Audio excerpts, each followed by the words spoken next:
Hey, baby gorgeous gang, what's going on? Welcome to Porn with Jordan. This is the channel where I run the YouTube streets, pour tea on a variety of subjects and shows, and then sweeten it with my opinions. I am your host, Jordan Renee, and I want to thank you for taking the time, taking the ride, and having a drink with me. Today we are back. We are recapping another episode of Girlfriends, and what is this on my shirt? We're back to recap another episode of Girlfriends. This is the second episode of season 1. It is called One Night Stand. And this is the episode where Joan basically pretends to have a one night stand because of peer pressure and then breaks up a man's relationship because of it. Okay. Listen. How many grown-ass women still succumb to peer pressure? And what type of peer pressure do you succumb to? Like, mind you, I am trying to figure out how your friends made you feel so low about having standards that you decided to have a one-night stand. Now, mind you, I'm not saying that anything is wrong with having a one-night stand. That's not what I'm saying. I'm saying the fact that you didn't do it with your own will and conviction is the issue for me. Do you get what I mean? The fact that your friends made you feel guilty about having a 3-month rule or having standards or not being so willing to just give of yourself to anybody made you go out, try to have a one-night stand, not have a one-night stand, then lie about it? Joan, you need to grow up in this moment. You are a junior partner at a law firm. You have your own house. You make your own money. You take care of Lynn. Like, you need to grow up. There is no excuse for you to do what you did in this episode, because you are supposed to be the moral compass of Girlfriends, right? You're supposed to be the person that everybody's supposed to look to for moral guidance and to keep everything together. So if you out here just falling off the wagon all willy-nilly, then what is everybody else supposed to look to? Girl. So I am trying to figure out exactly, was it the girls or was it William? And if that was the case, why didn't you just sleep with William? At least you're familiar with him. I mean, yeah, the stuff that he says in the episode wouldn't have made me feel sexy either. But I don't know. It was just weird because Davis came up and flirted with you earlier and you gave him no play. You basically ignored his ass. And then next thing you know, he's the one person that you choose to go and try to have a one-night stand with. Like, he was the only choice. That was interesting to me. I love the banter between the girlfriends because even if it seems like Tony and Maya don't like each other, and I think in one episode coming up, they actually do say that they don't even like each other, but they are still in the same friend group. Maybe it's just my not being familiar with friend groups, but I don't understand how somebody can be in a friend group and just actively kick it with somebody that they don't rock with.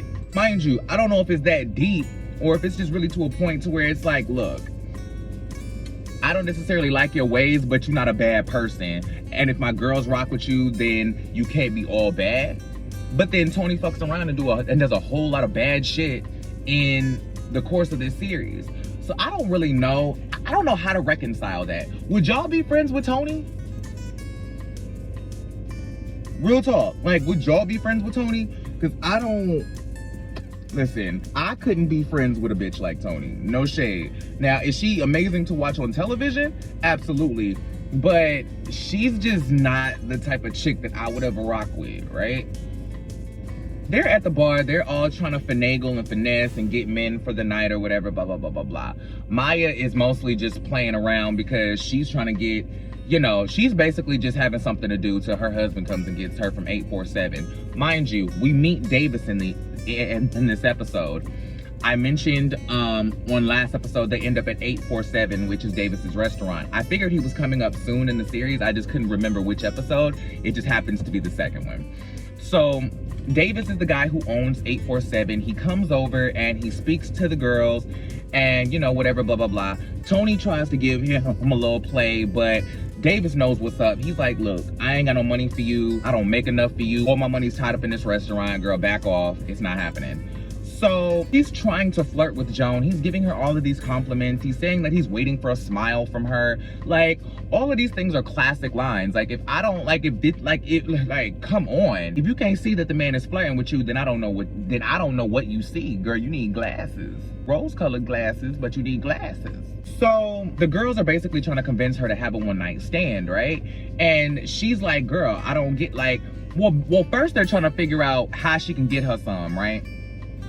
They're sitting around the table. Joan realizes that she hasn't had sex in a year, and all the girls are like, now wait a damn minute. Now we gotta figure out how to get you a little piece, because girl, no wonder you starting to look old and gray.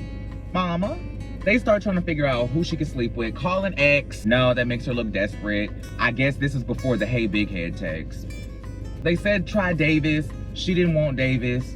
So now William comes over, right? William is being stood up on a date that we eventually find out is an escort service. That's sad as hell, bro. And he's basically talking to her and trying to console her, but he ends up making her feel worse because they both have been stood up on dates or they're having trouble finding somebody, right? So Joan basically pulls out her compact and she's like, you know, looking at herself, and William's like, well, what are you doing? And she's like, I'm trying to see what I look like at my lowest, basically.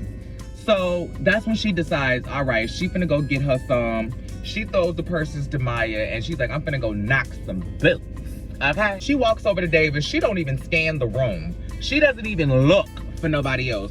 She doesn't consider the fact that she just basically played Davis to the left, and now he's the first and only choice that you have to go rock your chakras. Like, I don't understand. But okay, who am I to judge, right? So she goes over to Davis and she's trying to sweet talk, and she's trying to basically, you know, convince him to take her home, right? Crazy part about it is that he is like not jocking it, and I feel like it's partially because she just played him, right? Like she just like scooped him, you know what I'm saying? And I feel like part of it is because like he's literally running a restaurant and she's asking him to leave his establishment that is currently in business and drive her home.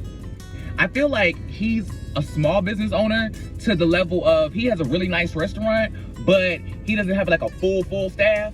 Like he runs the restaurant, but he also works in his restaurant. Like he's also like the manager, the main host, the bartender. He does all that stuff. Because I don't really see a lot of people working in Davis's restaurant. I just see a lot of people in Davis's restaurant. But I'm all for black business. So do your thing, player. So she eventually convinces Davis to go home after we get a couple more of the cuts to the inner dialogue. I appreciate that we get it again in this episode, but I do want to say that I kind of understand now why they started cutting it out of the episode, because it almost like the first one where she's sitting with okay, that's paint. I was trying to figure out what the hell is on my shirt. I don't know what this is, child. This is probably my cat or something. I don't know. The first time that they cut to the inner dialogue is when she's sitting around the table with the girls, and they're talking about the stereotype that the black man is packing, right? And it cuts to her and she's basically talking about how, you know, the theory is that the black man holds himself because it gives him a feeling of power, right? And then it cuts to all these cuts of men who are holding themselves and talking about why they hold themselves. One was a guy who was sitting at the bar, probably of the same restaurant, talking about, I'm just a brother trying to keep his balance. That was so freaking funny to me. Doug Spearman, who, if anybody knows who Doug Spearman is, he is Chance from Noah's Ark. That is the first LGBTQ based sitcom starring an entire cast of color, right? I can't remember what he says, but it was funny too. But the way that he said it was so funny because the way that he speaks very Ivy League, and you know, he speaks with a very upper echelon type of dialect. And then it cuts to the guy who's painting a house. I think he's doing some kind of like housework or something like that, and he's like, if you were holding a pot of gold, you'd want to touch it every once in a while too. She finna like she doing something, honey. She feel like she finna get her a piece, right? So mind you, she was like, I want you to take me home. Oh, cut back to Davis being like, you know I'm running a restaurant here? Like, you want me to just walk out of my establishment and just try to dry you? What? That signifies to me that he ain't got no manager, no host, no maitre d'. He don't have none of that. So I feel like he had enough money to get the restaurant going and get a staff to cook the food. Like, I feel like he only has chefs and maybe someone to seat the people, and that's it. But that's neither here nor there, for real. It's just little things that I notice like that just kind of come up in my mind while I'm filming these videos, and I'm like, I wonder. Because when you say it out loud versus thinking it in your mind, it's almost like, wait a minute. He didn't have nobody else working up in there. You didn't see nobody behind the bar either. I digress. They get to the house, right? And she's basically fumbling over herself. You know, my stairs are tricky. To which Davis retorts, he's like, there's one step. And she's like, yeah, that's the part that's so tricky. I keep thinking that there are gonna be more. Good save, Joan. Good save. Next thing you know, they start rambling on and, you know, random conversation. He compliments the house, and she starts going on this diatribe about how, you know, when the house was built, blah, blah, blah, blah, blah. It was her grandmother's house. She loves her grandmother. Do you want to sleep with me? No strings attached. Girl, like, subtle. Real subtle. You just, ugh. We can tell Joan has no type of experience with just having casual sex, right? Because the way that she pulled that was like, what the hell is going on, right? Mind you, he says that he's engaged, and all of a sudden that triggers all the liquor that she's drunk over the course of the night, and she throws up on him, right? We cut back to the girls back at the restaurant with William. William is still stood up. Maya and Tony and Lynn are getting ready to go, right? Lynn just has to pee. She don't want to squat in public. Tony is over it, and Darnell is out there blowing the horn. So they, you know, have a little banter. Maya gets Tony back for ruining the guy that bought her and her husband a Long Island earlier, and the guy in the Men's Warehouse suit comes up and he's like, oh, you know, I've had my eye on you all night, blah, blah, blah, blah, blah. Mind you, Tony's been roaming around this restaurant all night. So if you have had your eye on her all night and you just now pick when she's getting ready to walk out the door to go speak to her, I wouldn't have hollered at you either. Or I would have at least gave you the hesitance that she gave you. I wouldn't have understood it either. So she's like, all right, fine. And then Maya breaks in and she's like, oh, well, have you know you shouldn't be drinking. You know you're on heavy antibiotics, girl. And then the guy, you know, he doesn't assume anything automatically. He's just like, oh, are you sick? Is something going on? And Maya cuts him off and she's like, oh yeah, she's fine. You know, she's recovering. She's feeling a lot better. Have you finished notifying your sexual partners? And the dude dips, bro. The dude is like, oh, hell nah, shorty, I ain't fucking around with that. So then she's like, now my work here is done. And then she leaves with Lynn, right? Lynn and Tony go over to Joan's house, right? And mind you, either they use their key or Joan didn't lock her door. One of the two, because there's a consistent habit of everybody just walking in her damn house. They are just like closing up the evening because she threw up on his shit. She washed his shirt or whatever, and he coming out. So like she comes out the back or whatever. He stands up shirtless with his fine ass, and she hands him the shirt or whatever, blah, blah, blah. And he's basically like unbuttoning his pants to like tuck his shirt in or whatever, blah, blah, blah. Joan's in a bathrobe. Tony and Lynn bust in and they're like, oh, Davis? What's going on here? I didn't know your restaurant deliver. No, they weren't really doing all that, because I don't think Tony would roll her neck like that. Even though she's the one that said it, I don't think she's the one that would like roll her neck all like this. Not in public, because at this point she was still trying to present herself as like the upper echelon type bitch. So she would probably reduce that type of behavior to Maya, right? You would expect Maya to be neck rolling and doing all that and lip pursing and all of this. So they come in, they catch them allegedly. I was about to say Silas, child, that's my cat's name. Davis leaves the house, right? And he doesn't let her explain. He's basically like, you know, let me go ahead and go so you can tell your friends all about it, blah, blah, blah, blah, blah. Now, mind you, we knew what he meant. We knew he meant just tell him that it's a misunderstanding, blah, blah, blah, blah, blah, it's all good, let me go. I don't want to be in the middle of women's business, right? But really, he set her up to lie, right? Especially because Joan is weak and succumbing to all types of peer pressure right now. So this was the perfect opportunity for her to do that, right? So they ask her what was going on. She kind of pauses, and then we get the inner dialogue talking about how bad she feels because they're so proud of her, blah, blah, blah, blah, blah. Joan, you're supposed to be the moral compass. Grow the hell up. So then she's like, it was good, it was incredible, it was amazing, We cut to Joan's office. William comes in, and she's like, hey, William, you know, what's up, blah, blah, blah, blah, blah. And so he's like, hey, so did you hear about Davis's engagement breaking up? And so she's like, what happened? Oh my God, I can't believe this, right?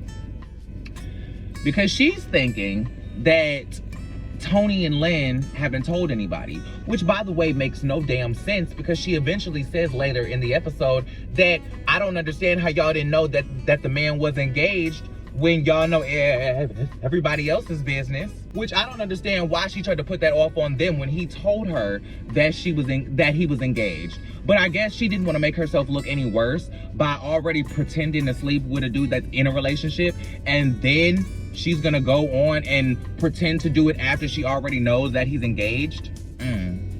That does look sketchy.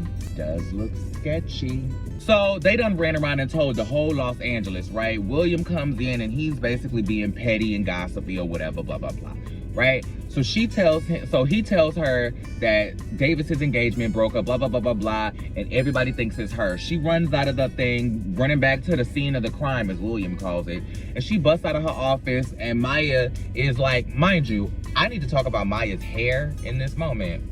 Whoever did her hair for this part of the episode put way too much of her hair up in this bun and left like literally a track's worth of hair out in the back. It looked real empty back here and real full up here. If y'all was gonna do that, y'all should have just pulled this piece up and wrapped it around. That just looked crazy to me. But she comes out the office and Maya's like, And basically she's judging her for sleeping with him with an engaged man. I was about to say a married man. With an engaged man or whatever, blah, blah, blah, blah, blah, all this other stuff, right? She runs to the restaurant. She busts in 847. He's talking to somebody, probably a vendor or something. And she's like, can I talk to you for a second, blah, blah, blah, blah, blah. And he actually takes the time. I'm surprised.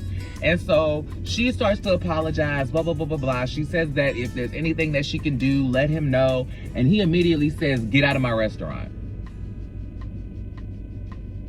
Okay, she's prepared to do that. So she hits it, and she basically goes on this quest to try to prove that, you know, she didn't sleep with them. She goes to the gynecologist. She does all these things, right? She comes back eventually with this prepared statement for Silas. Why do I keep calling Davis Silas? She comes back to Davis later after she done cussed out the girls, and they basically do kind of flip the okie doke on her, and they're like, well, you made the choice to go and have the one night stand. There are consequences that can come with that, right? Now, mind you, they peer pressured her into it, but her ass did make the choice to do it. So even though they pulled the coup de grace on her, I don't blame them, because I would have did the same thing. I'd have been like, okay, yeah, we told you to go and have a one-night stand, but you're old enough to know, and you're educated enough, being that you are an attorney, to know that there are certain consequences that come with certain action. But then again, you didn't even question Lynn when she drove your car to Tijuana today. So what does it matter?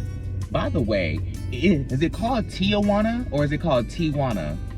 Because I know it's spelled Tijuana, but I've always heard it pronounced Tijuana.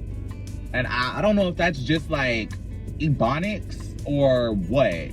But drop down in the comments and let me know. She gets all of these statements. She shows up at 847 again. And Davis basically says, don't worry about it. I'm glad we broke up, and my mom is even happier, right? If she didn't believe me when I said that nothing happened, then maybe we shouldn't be together. Okay, cool. So now he's like, well, fuck it. What's good with me and you then, since you done already told your friends that we, you know, linked up or whatever, so what's up?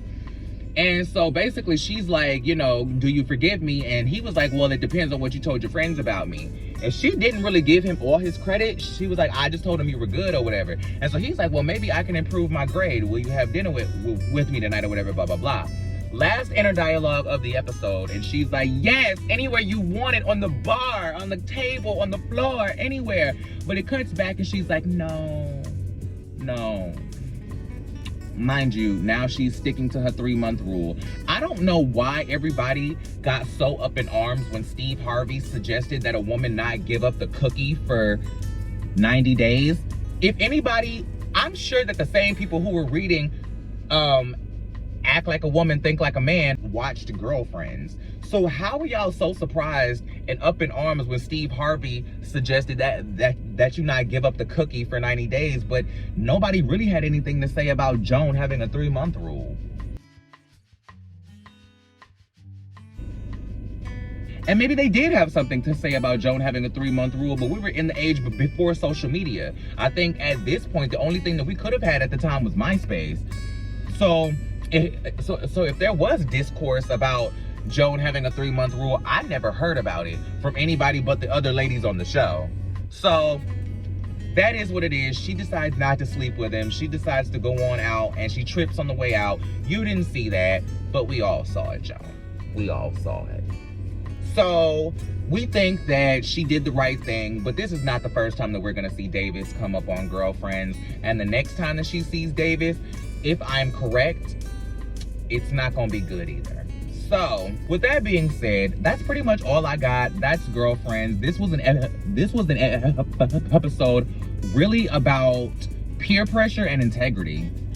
This episode was really about not letting your friends peer pressure you into do something that's out of your character, whether you find it to be right or wrong. And it's also about having the integrity to stand in your choices, whether you are gonna suffer consequences from them or not. Do you get what I mean? At the end of the day, Joan shouldn't have let them heifers talk her into doing nothing. And at the end of the day, if she did want to do it, and she did get there to do it, she shouldn't have blamed them for talking her into it. And she also shouldn't have lied when she didn't do it. Never admit to something that you didn't do. So, Joan, I hope you learned something, period. I hope you guys like, share, subscribe, hit the notification bell, do all of the YouTube-y things. I hope that all the tea that I poured on this episode of Girlfriends was entertaining, and I hope that my opinions sweeten the hell out of it for you. I really appreciate you guys. I hope that you guys tune into my live shows. My day show is called Pour In Live, where I talk about all type of important, meaningful, impactful, educational, motivational topics. We really kind of get into the crux of self-care, self-motivation, and really try to build ourselves on that show. And then I hope you guys also tune into my night show called Head Wrap Nightcap, where me and a couple of the Baby Gorgeous family, we just get together and we talk about any and everything from sex to relationships to anything and everything. Nothing is off limits except using the N-word. But nothing is off limits. We get together, we chat, we kiki, we laugh, we have a drink, and we have a good time, right? And we do that, you know, for a little bit before we go to bed, and we just kiki and have fun. Last night's episode was amazing. We were talking all about sex and freaky time and all of that type of stuff. And I want to continue that conversation tonight, but I want to continue it on a completely different level, right? So I hope you guys tune in for those shows. Those shows are every single day. Pour In Live is usually around noon Eastern Standard Time, and then Head Wrap Nightcap is usually around 9 o'clock Eastern Standard Time, right? So make sure you guys tune into those. Make sure you guys tune into Friday Night Feelings, which is a segment that I do on my channel every Friday with Janelle Sunshine, where she's gonna come on, she's gonna read astrology charts, she's gonna ask questions, and we're gonna kiki all about all things astrology, what celebrities do stupid stuff based on astrology, what the housewives are showing in their personality based in their chart. Like, I love all the things that we did last night. That episode yesterday was amazing. Janelle is really on her stuff. She really gave it up, and the people really seem to enjoy it. So make sure you guys tune into that every Friday. We'll try to figure out an established time for that, but we'll get to it. Make sure you tune into Ready to Watch on Saturdays with me, Judgy Justice, and Janelle Sunshine. That is a weekly live chat that me and my girls, the power of J3, Judgy, Janelle, and Jordan, we all get together and we talk about all things housewives, right? We enter the Housewives cinematic universe and we talk about any and everything. All the housewives that are in production right now, any housewife news that came out throughout the week, all the tea, drama, mess, all of that. We recap the episodes that played, this week, talk about all the things that have been going on the episodes, and we give our predictions for what we think is coming up, what we think is about to happen, what's going to be on next week's episode. We talk about any and everything Housewives, right? Make sure you catch that Saturdays at 5 p.m. on either my channel or on Judgy Justice's channel. We'll eventually be rotating to Janelle Sunshine's channel, but y'all encourage her to go and get her shit together. So, that's about it. Make sure you like, follow, and subscribe to all of my friends. Make sure you guys subscribe to all of the Baby Gorgeous family, Judgy Justice, Janelle Sunshine, Kiki Wilson, who has a podcast called Vibe Rant, the series, the one Kristen, Bad and Bougie KM, Adam, Jason, Kempire, of course. Make sure you just follow all of the people, subscribe to all of the people. Make sure you subscribe to me so that you can be Baby Gorgeous Gang, and make sure you subscribe to all of the Baby Gorgeous family. So, thank you guys so much for being here. I appreciate every single one of you, and I hope y'all have an amazing day, have an amazing time on my channel. Until next time, peace.